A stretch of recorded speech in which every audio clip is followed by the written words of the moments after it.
The diagnosis came just before your estrangement.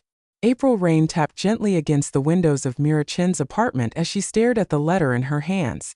The envelope was cream-colored and expensive, with her name and address written in an elegant cursive that she didn't recognize. Inside was a single sheet of matching stationery, covered in the same flowing script. Dear Ms. Chun, my name is Eleanor Whitman. You don't know me, but I was your mother's closest friend for nearly 30 years. I'm writing to inform you that Vivian passed away peacefully in her sleep 3 weeks ago. She left explicit instructions that you were to be notified after the funeral services were complete. I understand there has been no contact between you for some time, but Vivian spoke of you often and with great love, despite the circumstances of your separation. She left something for you. A box of personal items she wanted you to have. I've respected her wishes by waiting until now to reach out. If you're willing, I would very much like to meet with you. I believe there are things about your mother you deserve to know. My contact information is below. Please call or write when you feel ready. With sincere condolences, Eleanor Whitman. Mira read the letter for the 4th time, her thumb tracing the edge of the paper. Her mother was dead.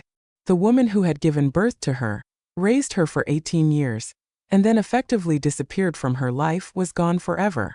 There would be no reconciliation, no answers to the questions that had haunted Mira for over a decade. At 32, Mira had built a life without Vivian Chun. She had graduated from college, established herself as a respected botanical illustrator, bought this small but charming apartment in Seattle, and cultivated friendships that sustained her. What she had not done was forgive her mother for the abrupt, inexplicable way she had severed their relationship. It had happened the summer after Myra's freshman year at college. She'd come home for a visit, excited to share stories of her first year of independence, only to find her normally warm and engaging mother distant and distracted. 2 days into her stay, over a silent dinner, Vivian had looked up from her plate and said, "I think it would be best if we didn't see each other for a while." The words had fallen like stones into still water, sending ripples of confusion and hurt through Myra's entire being. When she'd asked why, begged for an explanation, Vivian had only shaken her head, her expression a mask of determination and something else Mira couldn't identify. Perhaps sorrow. "I can't explain right now," Vivian had said. "Someday maybe. But for now this is how it needs to be." And that had been it. Vivian had helped her pack her things the next morning, given her a check that would cover nearly a year's worth of expenses, and driven her to the airport. Their goodbye had been stilted and awkward, with Vivian initiating a brief, rigid hug before turning away without looking back. For months afterward, Mira had called and written, desperate for an explanation. The calls went unanswered. The letters were returned unopened. Eventually, the phone number was disconnected. The only communication came through a lawyer who handled the financial arrangements. Vivian had continued to pay for Myra's education, sending money through an account set up specifically for that purpose. No messages accompanied the funds, just cold, impersonal transactions. Mira placed the letter on her coffee table and moved to the window, watching raindrops create tiny rivers down the glass. She felt oddly numb. She had imagined this moment many times over the years, the day she would learn of her mother's death. In those imaginings, she had alternately collapsed in grief or remained stoically unmoved. The reality was something in between. A hollow ache in her chest, a knot of complicated emotions too tangled to unravel. Her phone rang, pulling her from her thoughts. It was her best friend, Jess. "Hey, are we still on for dinner tonight?" Jess asked when Mira answered. "Tom's making his famous paella." Mira hesitated, glancing at the letter. "Actually, can I take a rain check? Something's come up." "Everything okay?" Concern colored Jess's voice. "My mother died," Mira said, the words feeling strange on her tongue. There was a pause on the other end of the line. Jess was one of the few people who knew the full story of Myra's estrangement from her mother. "Oh, Mira. I'm coming over. Do you need anything?" "No, I'm fine. Really. I just need some time to process." "Are you sure? Because I can be there in 20 minutes with emergency chocolate and wine." Despite everything, Mira smiled. "I'm sure. I'll call you tomorrow, okay?" After hanging up, Mira returned to the coffee table and picked up the letter again.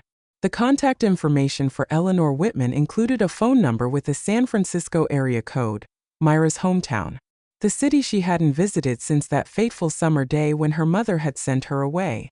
Before she could overthink it, Myra dialed the number. Hello. The voice that answered was warm and slightly accented, British perhaps. Is this Eleanor Whitman? Yes, who's calling, please? Myra took a deep breath. This is Myra Chun. I received your letter today. There was a soft intake of breath on the other end. Myra. Yes. Thank you for calling. I wasn't sure if you would. I almost didn't, Myra admitted. My mother and I. Things were complicated. I know, Eleanor said gently. Vivian told me everything. Or as much as she felt she could. Myra's heartbeat quickened. Then you know why she cut me out of her life? A pause. Ido. And it's not my place to explain it over the phone. Some things need to be said in person. Would you be willing to come to San Francisco? Vivian's house needs to be settled, and the things she left for you are here. Myra hadn't taken a vacation in over a year. Her current project, illustrations for a book on Pacific Northwest flora, was ahead of schedule. There was nothing keeping her in Seattle for the next week or two. I could come this weekend, she heard herself say. Wonderful, Eleanor replied, and Myra could hear the smile in her voice. I'll text you the address. Vivian's house has a guest room that you're welcome to use. Or I can recommend some hotels if you'd prefer. The idea of staying in her mother's house, presumably the same one Myra had grown up in, was both tempting and terrifying. I'll let you know about the room, she said. I'll plan to arrive Saturday afternoon if that works. They finalized the details, and Myra hung up feeling as though she'd set in motion something beyond her control. She wandered into her small home studio, where her current illustrations were spread across the drafting table. Delicate sketches of trillium, salal, and sword fern awaited her attention, but she couldn't focus. Instead, she found herself opening the bottom drawer of her filing cabinet, where she kept a small wooden box of photographs, the only mementos she had from her life before the estrangement. Most were from her childhood. Myra and Vivian at the beach building sandcastles. Myra on her first bicycle with Vivian running alongside. The two of them in the garden they had lovingly tended together. Vivian Chun had been a botanist, specializing in plant conservation. Myra's earliest memories were of accompanying her mother on field research trips, learning the names of plants and their unique characteristics. Her own career choice had been in many ways a homage to those precious times, a connection to her mother that couldn't be severed, even when everything else had been. The last photo in the box was from Myra's high school graduation. She and Vivian stood side by side, arms around each other's waists, both beaming at the camera. Vivian looked vibrant and healthy, her short black hair streaked with elegant threads of silver, her eyes bright with pride. There was no hint in that image of the rupture that would come just a year later. Myra carefully returned the photographs to their box. Whatever had driven her mother to push her away, she would finally have answers. Whether those answers would bring peace or simply more pain remained to be seen. The taxi pulled up in front of the Victorian house on Woodland Avenue, and Myra felt a jolt of recognition so powerful it momentarily took her breath away. The blue-gray paint, the white trim, the bay windows with their stained glass accents, all exactly as she remembered. Even the camellia bushes flanking the front steps were still there, though they had grown considerably in the years since she'd last seen them. She paid the driver and stood on the sidewalk with her suitcase, momentarily frozen. Part of her wanted to turn around, get back in the taxi, and flee to the airport. What was she doing here? Did she really want to unearth whatever secrets had led to her exile from her mother's life? Before she could act on the impulse to retreat, the front door opened, and a woman emerged onto the porch. She was tall and slender, with silver hair cut in a stylish bob, and she wore a simple linen dress in a shade of blue that complemented her eyes. She appeared to be in her early 70s, though she moved with the ease and grace of someone much younger. Myra, she called, a smile warming her features. I'm Eleanor. Myra lifted her suitcase and made her way up the path. As she climbed the steps, she noticed that Eleanor's eyes were taking in every detail of her appearance, almost hungrily. You look so much like her, Eleanor said softly. She always said you favored your father, but I see her in you quite clearly. Myra didn't know how to respond to that. Her father had died when she was 3, leaving her with only the vaguest memories of a gentle laugh and strong hands that had lifted her high into the air. She had grown up seeing his features in her own reflection, his straight nose, his slightly pointed chin, but she had her mother's eyes, almond-shaped and deep brown.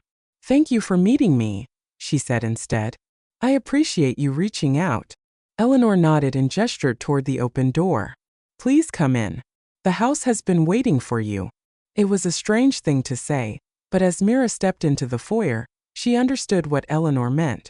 The house felt expectant somehow, as if it had been holding its breath. The familiar scent of lemon polish and dried herbs enveloped her, triggering a cascade of memories. Doing homework at the kitchen table while Vivian prepared dinner, curling up in the window seat with a book on rainy afternoons, learning to arrange flowers in the ceramic vases her mother collected. "Would you like a tour?" Eleanor asked. "Or perhaps some tea first? The journey must have been tiring." "Tea would be nice," Mira said, needing a moment to collect herself before venturing further into the house of her childhood. Eleanor led her into the kitchen, which had been updated since Myra's time there. The old linoleum had been replaced with terracotta tiles, and the cabinets had been painted a warm cream color, but the large oak table where she and her mother had shared thousands of meals remained the same. While Eleanor prepared the tea, Mira found herself drawn to the window above the sink. It overlooked the backyard, where her mother's garden had been. She was surprised to see that it was still meticulously maintained, bursting with early summer blooms and carefully tended vegetable beds. "She never stopped gardening," Eleanor said, noticing where Myra's attention had gone. Even when her health began to decline, she insisted on spending time out there every day. The physical therapist said it was excellent for her mobility. Mira turned. Her health declined? What happened? Eleanor's face softened with sympathy. Multiple sclerosis. The diagnosis came just before your estrangement. It progressed relatively slowly at first, but the last few years were difficult. Mira felt as though she'd been struck. MS? She never told me she was sick. No, Eleanor Said. She wouldn't. That was part of her. Well, we should sit with our tea before we get into all of that. They settled at the kitchen table with steaming mugs and a plate of shortbread cookies. Mira wrapped her hands around her mug, drawing comfort from its warmth as she tried to process this new information.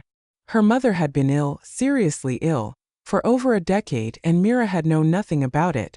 "How did you and my mother know each other?" she asked, needing to start somewhere. Eleanor smiled. "We met at a botanical conference in Vancouver, almost 30 years ago. I was presenting research on plant adaptations to climate change, and Vivian was there with her work on endangered California native species. We ended up sharing a taxi back to the hotel and talked for hours. After that, we kept in touch, collaborating occasionally on research projects. When my husband died 15 years ago, I moved from London to San Francisco for a position at the university, and Vivian and I became much closer." "Were you?" Mira hesitated, not sure how to phrase the question. "Were we romantically involved?" Eleanor supplied, her expression gentle. "No, though many people assumed we were. We were deeply bonded, but not in that way. Your mother never remarried after your father died, but there were occasional relationships over the years. Nothing that lasted, though. I think, in her heart, David remained the great love of her life."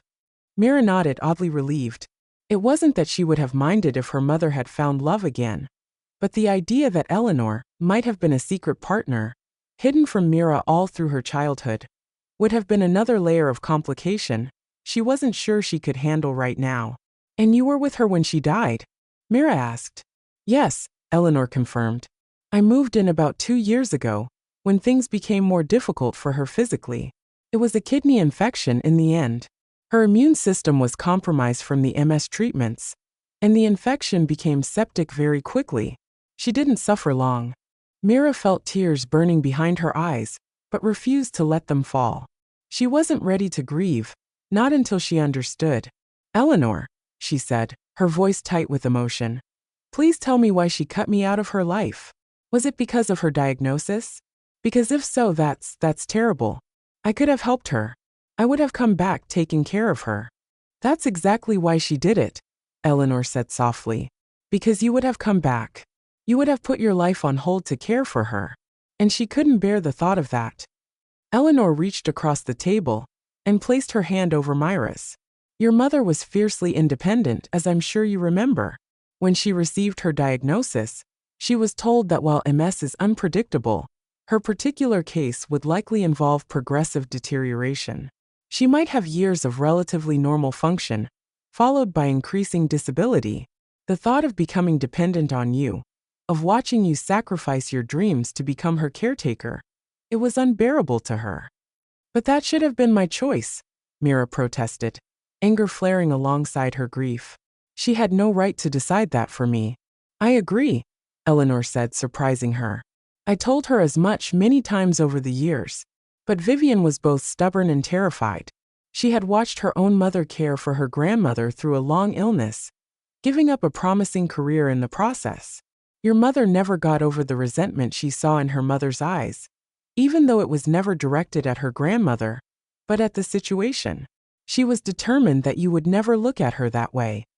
Mira shook her head, trying to absorb this information. So she just cut me off completely? There had to have been another way. She could have told me about her diagnosis, but made it clear she didn't want me to become her caretaker. She considered that, Eleanor admitted. But she didn't trust that you would honor her wishes once you saw her struggling. And in her darkest moments, she didn't trust herself not to lean on you too heavily. Eleanor paused, seeming to choose her next words carefully. There was also the matter of your father's experience. My father? What about him? David's mother had MS as well. He spent much of his youth helping care for her. Vivian always believed it contributed to his heart condition, the stress and physical strain of being a young caregiver. It's one of the reasons your mother fell in love with him. He understood her anxieties about her own health because of his family history. Mira sat back, overwhelmed. There was so much she hadn't known about her father, about her mother's fears and motivations. She felt as though the solid ground beneath her had suddenly shifted, revealing hidden chambers and passageways in what she had thought was familiar terrain. I need some air, she said abruptly, rising from the table. Is it okay if I go look at the garden? Of course, Eleanor said. Take all the time you need. I'll be here when you're ready to talk more. The garden embraced Mira like an old friend. Despite the years and the changes, new plants, different arrangements, it still felt like her mother's creation. The careful balance of colors and textures, the mix of ornamental and practical plants, the small stone pathways winding between beds, all bore Vivian's signature style. Near the back fence was a wooden bench beneath an arbor draped with climbing roses. It had been Myra's favorite spot as a teenager, a place to read or sketch or simply daydream. She made her way there now and sat down, letting her fingers trace the weathered wood. A memory surfaced. Sitting on this very bench the day she'd received her college acceptance letter, her mother beside her, both of them giddy with excitement. You're going to do such remarkable things, Vivian had said, her eyes shining with pride and something else, something Mira now recognized as fear. Had her mother already been experiencing symptoms then? Had she already been planning their separation? The thought sent a fresh wave of anger through Mira. How dare Vivian make such a momentous decision without consulting her? How dare she assume what Mira would or wouldn't have done? The choice to stay, to help, to balance care with her own aspirations, should have been Myra's to make. And yet, as the anger ebbed, a more complicated emotion took its place. Wasn't there something achingly familiar about her mother's choice? The fierce protection, the willingness to sacrifice her own comfort and connection for what she believed was Myra's best interest. Hadn't those always been defining characteristics of Vivian Chan? Mira remembered countless examples. Her mother working multiple jobs to afford a house in a neighborhood with better schools. Her mother skipping professional conferences so she could attend Myra's piano recitals. Her mother insisting that Mira apply to the most prestigious art programs, even though the tuition would strain their finances. Vivian had always put Myra's needs and future first. In her own misguided way, that was exactly what she had done by severing their relationship. The realization didn't erase Myra's hurt or anger, but it helped her understand. She didn't know how long she sat there, lost in thought, before she noticed Eleanor standing at the edge of the garden, a box tucked under her arm. May I join you? Eleanor called. Mira nodded, and Eleanor made her way down the path, settling beside her on the bench. She placed the box, a simple wooden container about the size of a shoebox, between them. She wanted you to have this, Eleanor said. She spent her last months putting it together. Mira looked at the box but didn't touch it. What is it? Letters, Eleanor explained. She wrote to you regularly over the years, though she never sent them. And there are photographs, mementos, a record of the life she lived while you were apart. She wanted you to know that not a day passed when she didn't think of you. Love you, miss you. Mira swallowed hard against the tightness in her throat. She could have reached out. At any point, she could have changed her mind. Yes, Eleanor agreed. That was her greatest regret, I think. By the time she recognized her mistake, she felt it was too late.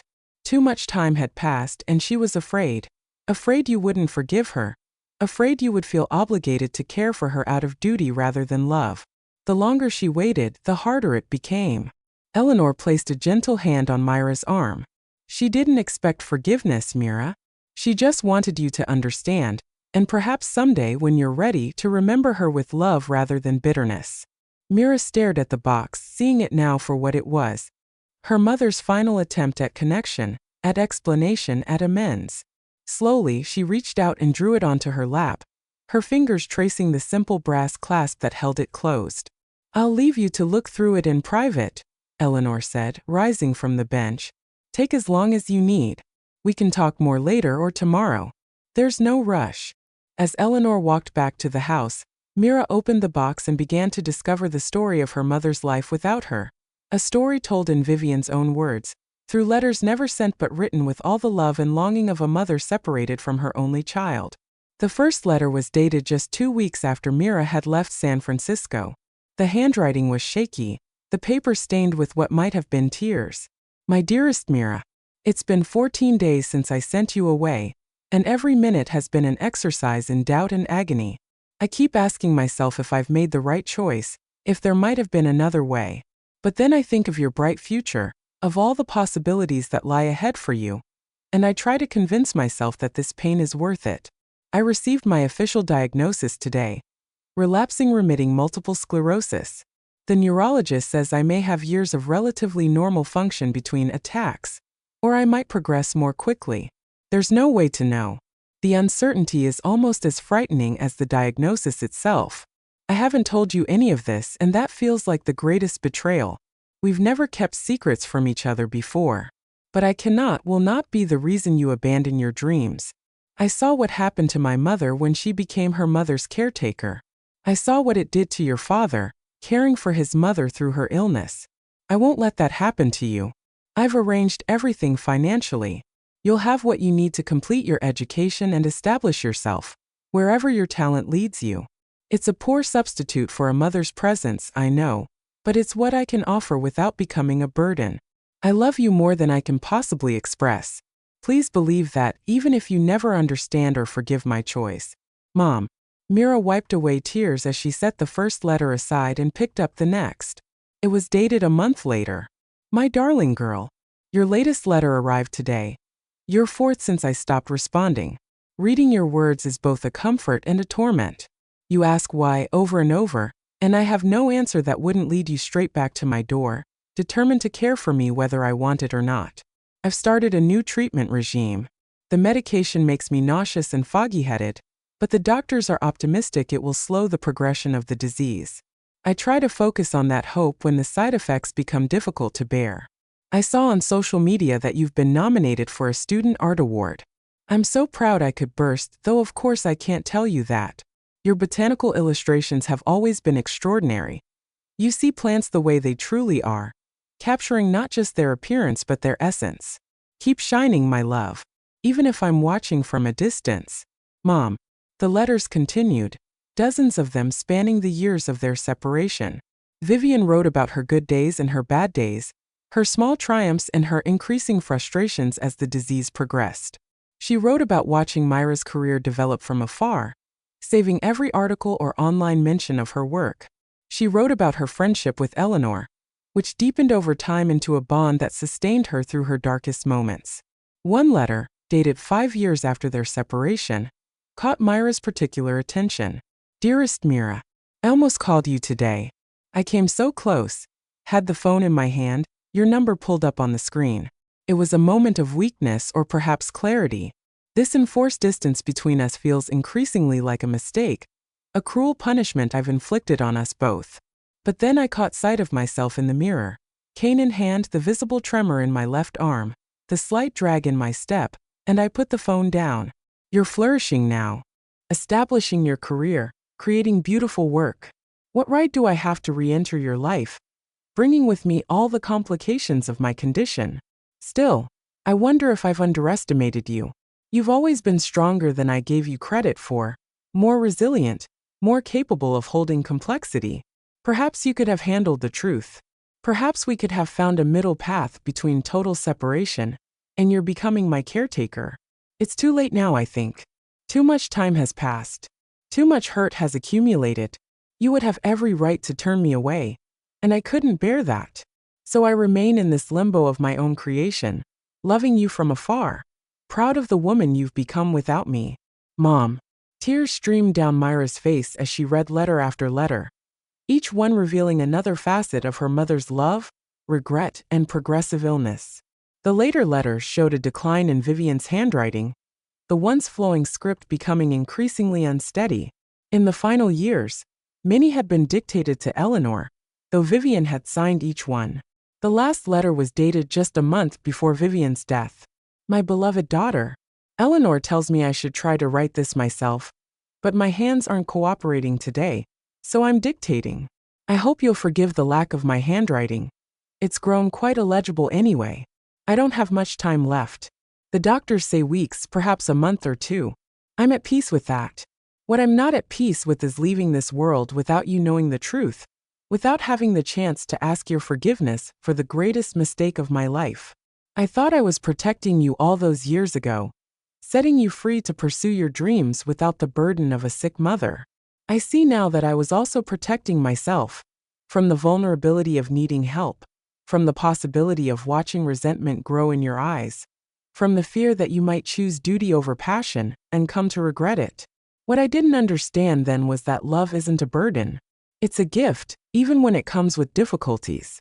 By pushing you away, I denied us both the chance to navigate those difficulties together, to find joy alongside the challenges. If you're reading this, then you've come in response to Eleanor's letter, and for that alone, I am grateful beyond words. I've asked her to give you space, to let you process everything in your own time and way. She has been my dearest friend and an unwavering support, especially in these final years when things have been most difficult. Whether you can forgive me or not, I want you to know that you have been loved every moment of every day of your life. You were the greatest joy of my existence, and watching you grow, even from a distance, has been my greatest pride. All my love always, Mom. Mira clutched the letter to her chest, her body shaking with sobs that had been 13 years in the making. The raw honesty of her mother's words, the depth of her regret, the enduring love that had never wavered despite their separation. It was almost too much to bear. As the sun began to set, casting long shadows across the garden, Mira carefully returned the letters to their box. She felt hollowed out, scoured clean by grief and revelation. Her anger hadn't disappeared entirely, but it had transformed into something more nuanced, more forgiving. Understanding didn't erase the lost years, but it offered a context for her mother's choice that Mira had never had before. When she finally went back inside, she found Eleanor in the living room, reading quietly beside a softly burning lamp. The older woman looked up as Mira entered, her expression gentle and questioning. I read them all, Mira said, her voice hoarse from crying. I understand better now, though I still wish. She trailed off, unable to articulate the complicated mix of emotions churning inside her. That she had made a different choice? Eleanor finished for her. So do I. I told her as much many times over the years, but understanding Vivian's choice doesn't mean you have to approve of it, or that your hurt is any less valid. Mira nodded, grateful for Eleanor's insight. What happens now? With the house, I mean, and all of Mom's things. The house is yours, Eleanor said simply. Vivian left it to you along with most of her assets. There's a small trust set up for ongoing garden maintenance if you decide not to live here, and some specific bequests to colleagues and causes she cared about. But essentially, everything comes to you. Mira sank into an armchair, overwhelmed by this additional revelation. I don't know what to do with a house in San Francisco. My life is in Seattle now. You don't have to decide anything immediately, Eleanor assured her. Take some time to think. The house can wait. Mira glanced around the living room, taking in the familiar furnishings alongside newer additions she didn't recognize. A bookshelf held dozens of gardening and botanical texts, many written by her mother. Above the fireplace hung a large, framed botanical illustration of a rare orchid, one of Myra's early professional pieces. Seeing it there, prominently displayed, sent a fresh wave of emotion through her. She was so proud of your work, Eleanor said, following Myra's gaze. She collected every illustration of yours she could find. There's a portfolio in her study with prints of everything you've published. Mira hadn't known that her mother had followed her career so closely. It was both comforting and painful to realize that while Mira had been trying to build a life separate from the memory of maternal abandonment, Vivian had been carefully documenting every step of her daughter's journey. Would you tell me about her? Mira asked suddenly. These last years, what was her life like? Was she happy at all? Eleanor's expression softened. She found ways to be happy, yes. She continued her research as long as she was able, mentored younger botanists, and wrote 2 more books. The garden was her sanctuary, especially as her mobility decreased. And she had friends who loved her, colleagues who respected her. She paused, then added gently. But there was always a mirror-shaped hole in her heart. Nothing and no one could fill that. They talked late into the night, Eleanor sharing stories of Vivian's later years, answering Myra's questions with unflinching honesty. She described how the disease had progressed, the adaptations Vivian had made to her home and lifestyle, the gradual transition from independence to needing assistance with daily tasks. She was incredibly stubborn about maintaining her dignity, Eleanor recalled with a sad smile. She insisted on dressing herself every morning, even when it took an hour to button her blouse. And she never stopped working in some capacity, dictating research notes when she could no longer type, directing the gardeners when she could no longer kneel in the soil herself. As the conversation wound down, Eleanor hesitated, then said, "There's one more thing she wanted you to have. It's in her bedroom if you feel ready to go in there." Mira wasn't sure she was ready, but she nodded anyway. Eleanor led her upstairs to the master bedroom, a room Mira had rarely entered even as a child. It had been remodeled to accommodate Vivian's needs: a hospital-style bed, grab bars near the bathroom, a lift system installed in the ceiling, but the windows still looked out over the garden, and the walls were still painted the soft green color her mother had always loved. On the bedside table sat a small potted plant, a miniature rose with delicate pink blooms. She called it Myra's rose, Eleanor explained. It's a cultivar she developed herself, working with a horticulturist friend. She registered the name officially about 5 years ago. It's known for its resilience. It blooms repeatedly throughout the season and resists disease better than most miniature varieties. Mira approached the plant, gently touching one of the perfect blooms. Her mother, the botanist, creating and naming a rose for the daughter she couldn't be with. It was perhaps the most fitting expression of Vivian's love that Mira could imagine. "Thank you for showing me this," she whispered, as much to her absent mother as to Eleanor. That night, in the guest room with its view of the moonlit garden, Mira slept more peacefully than she had in years, the box of letters on the nightstand beside her, a single bloom from Myra's rose in a small vase next to them. Mira had planned to stay in San Francisco for just a few days, long enough to sort through her mother's personal belongings and make preliminary arrangements for the house. But days stretched into a week, then 2. There was so much to discover, to process, to decide. Eleanor proved to be an invaluable guide and companion. She knew where everything was, could explain the significance of various items, and provided context for the changes in Vivian's life over the years of their estrangement. But more than that, she offered Mira something she hadn't realized she needed: a connection to her mother that was separate from their complicated history, a perspective that was both loving and clear-eyed. "She wasn't a saint," Eleanor said one evening as they sorted through Vivian's study. Boxes of research papers and botanical specimens spread before them. She was stubborn to a fault, could be secretive when she felt vulnerable, and was terrible at admitting when she was wrong. Mira looked up from the folder of plant preservation grants she'd been examining. That sounds like the mother I remember. But, Eleanor continued, she was also extraordinarily generous, fiercely intelligent, and loved with her whole heart. Even when she made the wrong choice with you, and it was wrong, we both know that, she did it out of love.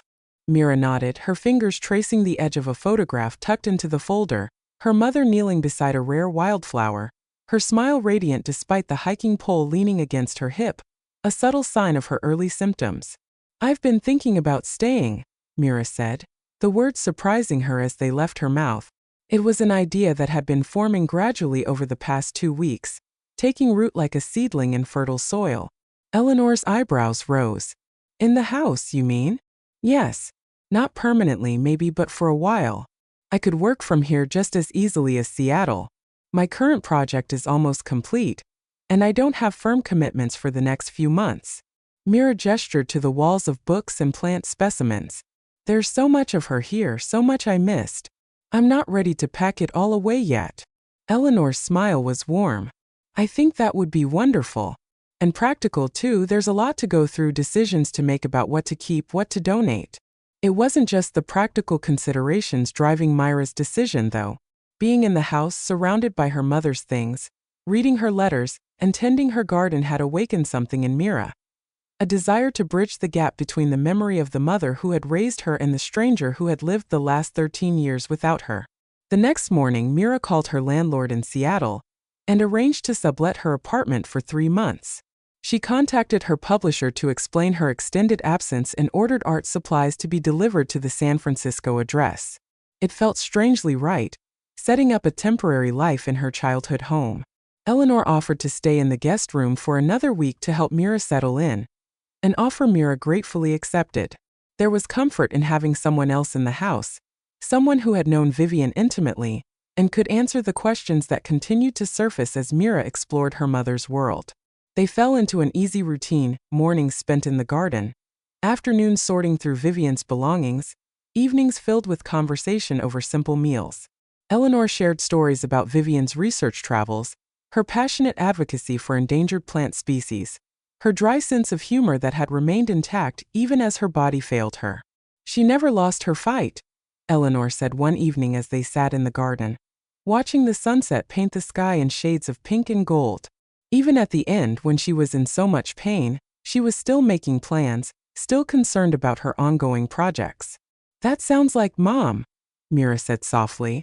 She always had 3 plans in motion for everything. Including you, Eleanor observed. She kept track of your career so carefully, saved every article and image. There's a folder on her computer labeled Myra's work with hundreds of files. The revelation still stung. The knowledge that her mother had been so close yet so far, watching her life unfold from a distance. But the sting was tempered now by understanding, by the evidence of Vivian's love that Mira discovered daily in the house and garden. On Eleanor's last day, they walked through the garden together, pausing to admire the rose bush Vivian had named for her daughter. She planted one in the botanical garden too, Eleanor mentioned, part of their permanent collection. It's labeled with a small plaque. Myra's Rose, developed by Dr. Vivian Chun. She wanted your name to live on among the plants she loved. Mira touched one of the blooms gently. Would you show me? Before you leave. That afternoon, they visited the botanical garden where Vivian had conducted much of her research. The staff greeted Eleanor warmly and were visibly moved when she introduced Mira. Your mother was a giant in our field, one of the senior botanists told her. Her work on plant conservation helped establish protocols that are now used worldwide. They led Mira through the California native plants section to a small alcove where several cultivated roses grew. There, in a place of honor, was a larger version of the plant from her mother's bedside table. The plaque read exactly as Eleanor had described. Myra's Rose, developed by Dr. Vivian Chun. She was so proud when it was accepted into the collection, the botanist said. She visited it every week, even when she had to use a wheelchair. Mira stood before the plant that bore her name, overcome with emotion. It was a beautiful rose, with delicate pink blooms that seemed to glow in the afternoon light. strong yet graceful, just as her mother had always encouraged her to be. After Eleanor departed for her own home the next day, Mira faced her first night alone in the house. She wandered from room to room, touching furniture, examining photographs, opening drawers. In her mother's bedroom, she discovered a journal in the nightstand, its pages filled with Vivian's observations about her disease, her treatments, her fears, and her hopes. One entry, dated from about 5 years after their separation, caught Myra's eye. Dr. Mendez increased my medication today. The side effects are difficult, but the hope is that it will slow the progression in my left leg. I find myself thinking of Myra's childhood, how she would insist on bandaging my smallest cuts and bringing me tea when I had a cold. Even then, she was a nurturer. She would be so good at helping me through this, too good. She would give too much of herself, just as I feared. Just as I couldn't allow. Eleanor says I'm being unfair to both of us. Perhaps she's right. I watch Myra's career flourishing from afar and tell myself I made the right choice. But the cost has been so high. There are spaces between stars that seem empty, but are actually filled with matter we can't see. That's what these years without her have been. A seemingly empty space that is actually full of love and regret and pride and sorrow. Mira closed the journal, tears streaming down her face. The metaphor her mother had chosen, spaces between stars, resonated deeply. That's exactly what their separation had been. Not a true emptiness, but a distance filled with invisible connections. In the days that followed, Mira established a new routine. Mornings were devoted to her professional work, creating illustrations for her current project. Afternoons were spent sorting through her mother's belongings, organizing papers for donation to the university, selecting personal items to keep. Evenings found her in the garden, learning the names and needs of the plants her mother had tended so carefully. She discovered small revelations daily. A collection of seashells they had gathered together on childhood beach trips. Academic awards her mother had never mentioned. A half-finished manuscript about plant conservation that showed Vivian's passionate concern for the natural world even as her own health declined. A month into her stay, Mira received an unexpected email from a publisher interested in producing a book of botanical illustrations focused on endangered California native plants. It seemed like serendipity, a project that would blend Myra's artistic skills with her mother's life's work. When she mentioned the opportunity to Eleanor during one of their regular phone calls, the older woman was silent for a moment before saying, "You know, Vivian had compiled quite a bit of research on that very subject. Her notes are probably still in her computer files, and there are specimens in her collection that might be useful references." "Are you suggesting I use Mom's research for this project?" Mira asked, uncertainty creeping into her voice. "I'm suggesting a collaboration," Eleanor replied gently. "A way for you to work with your mother one last time. She would have loved that, I think." The idea took hold, growing stronger as Mira explored her mother's extensive files and collections. What emerged was a vision for a book that would combine Vivian's scientific expertise with Myra's artistic talents. A project neither could have created alone, but that might represent the best of both of them. As summer turned to fall, Mira found herself settling more deeply into life in San Francisco. She reconnected with a few old friends from high school, joined a local botanical illustration group, and became a regular volunteer at the garden where her mother's rose grew. The 3 months she had planned to stay stretched to 4, then 5. One crisp October morning, Mira sat in the garden with her coffee, watching the fog roll back to reveal a clear blue sky. The roses were still blooming, defiant against the approaching winter. Her mother's garden journal lay open on her lap, full of notes about seasonal care and plant behavior that Mira had been studying diligently. Her phone rang, her publisher in Seattle checking on her plans. "Actually," Mira heard herself say, "I'm thinking of staying in San Francisco indefinitely. There's a project I've started here, something important. I'd need to arrange to ship the rest of my things, find a long-term tenant for my apartment." As she spoke, she realized that the decision had been forming for weeks. This house, this garden, this city, they were part of her heritage, her history. The pain of her mother's choice would always be with her, but so would the love that had prompted it, however misguided. That evening, she stood in her mother's study, her study now, and looked at the framed photograph of herself that had sat on Vivian's desk all those years. It showed Mira at her college graduation, unaware that her mother had been there, watching from a distance, unable to approach but unwilling to miss this milestone in her daughter's life. I'm still angry with you sometimes, Mira said to the empty room, to the mother who couldn't hear her. But I'm trying to understand, and I think I'm starting to forgive you. She placed the photo back on the desk alongside a newer one, a picture Eleanor had taken of Mira beside Myra's rose at the botanical garden, past and present side by side, a visual representation of the bridge she was building between what had been lost and what might still be found. 1 year later, the garden was alive with guests, gathered to celebrate the publication of Preserving Beauty, the Endangered Flora of California. The book, a collaboration between Dr. Vivian Chun, posthumously, and Mira Chen, had received glowing early reviews for its combination of scientific rigor and artistic excellence. Eleanor stood near the refreshment table, watching with quiet satisfaction as Mira signed copies and accepted congratulations. The young woman looked at home here now, confident in the space her mother had created and that she had made her own.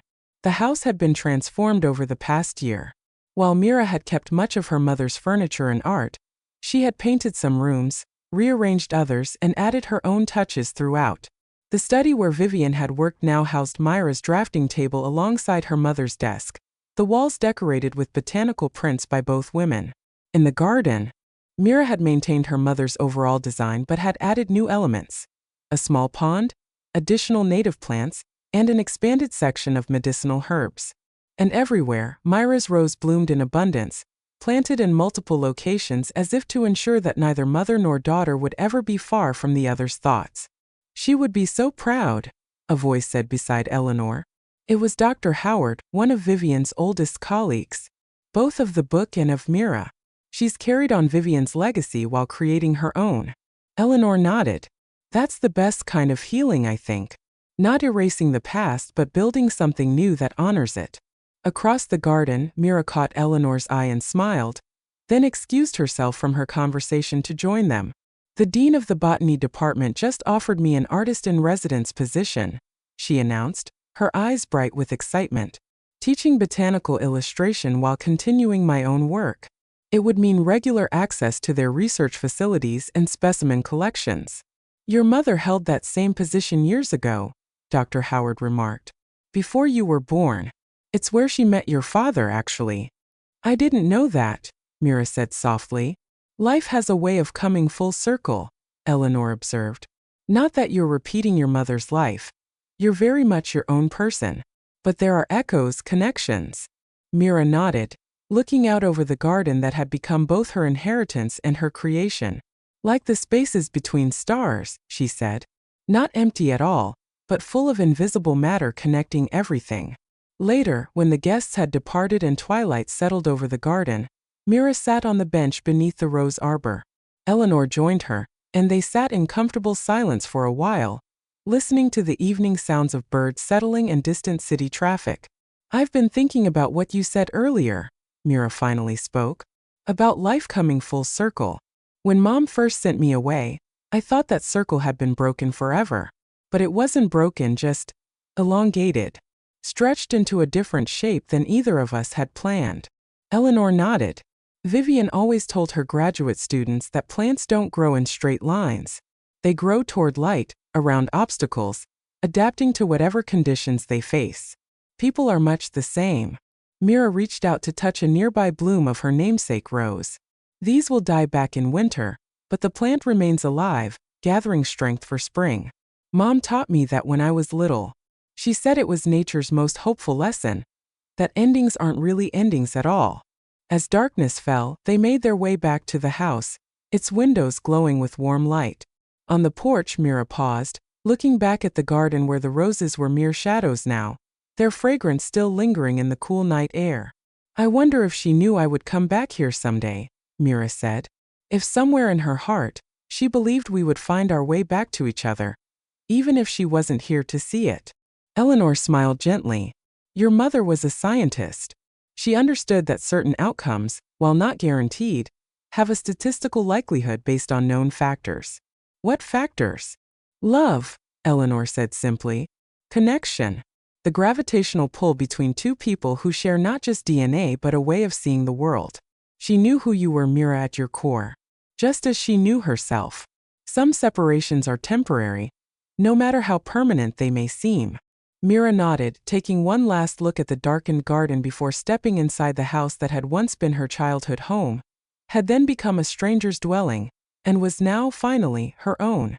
Not just a house, but a bridge between past and future, between loss and recovery, between a mother and daughter separated by illness and fear but connected, always, by the invisible matter that fills the spaces between stars.